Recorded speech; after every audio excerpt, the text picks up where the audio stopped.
নাই, আছে কেবল এক বিশাল গোষ্ঠী চাঁদাবাজ। প্রধানমন্ত্রীকে আমরা দেখি বউ নিয়ে ঘুরে বেড়ায়, রিলস বানায়, শুধু কি নিজের বউয়ের দিকে দেখলেই হবে? বাকিদের বউরা যে রান্না হবে হাড়ি হাতে নিয়ে রাস্তায় নেমে আসছে, এটা দেখতে হবে না? এই যে দেখুন, বাংলাদেশ আধুনিক যুগ থেকে ফিরে যাচ্ছে এই লণ্ঠনের যুগে। আজ এই বাংলাদেশে খাম্বা আছে কিন্তু বিদ্যুৎ নাই, গ্যাসের লাইন আছে কিন্তু গ্যাস নাই, পুলিশ আছে কিন্তু নিরাপত্তা নাই। ইলেকশন ইঞ্জিনিয়ারিং এর মাধ্যমে ক্ষমতায় আসা এই সরকারের কি আছে জানেন? আছে কেবল এক বিশাল গোষ্ঠী চাঁদাবাজ।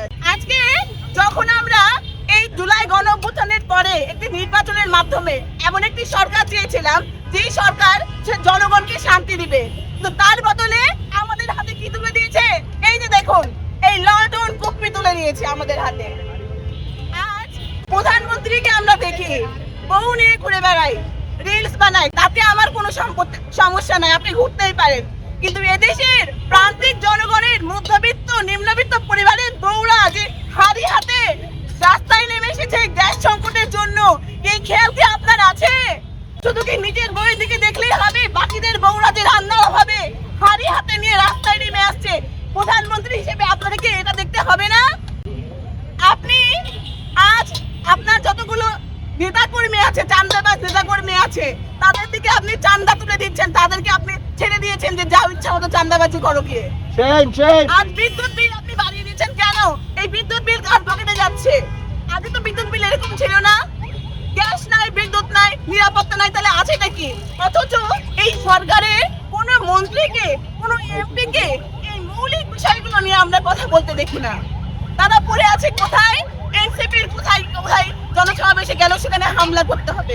কেন হামলা করতে হবে? তাদের কি অধিকার নাই স্বাধীনভাবে নির্বাচনে প্রচারণা করার? আবার আপনাদের বিরুদ্ধে কিছু বললেই তো আপনারা আবার রড দিয়ে চোখে মেরে চোখ কানা করে দিবেন। কি ভেবেছেন? একজনের চোখ কানা করে দেখে ভেবেছেন আমরা চুপ করে বসে থাকবো? আজ চুলায় গ্যাস নাই, খাম্বা আছে, বিদ্যুৎ নাই, আমরা কি বসে থাকবো? আমরা গণ অভ্যুত্থানের মাধ্যমে গড়ে ওঠা একটা প্রজন্ম, আমরা লন্ডনে পালিয়ে যাওয়া প্রজন্ম নয়, আমরা লড়াই করতে জানি। এই অনাচার যদি আপনি করতে থাকেন, এদেশের জনগণকে যদি আপনি এইভাবে বিপদে ফেলতে থাকেন, অচিরেই জনগণ আপনার বিরুদ্ধে পদক্ষেপ নেবে। সুতরাং আপনি সাবধান হয়ে যান। ইনকিলাব জিন্দাবাদ।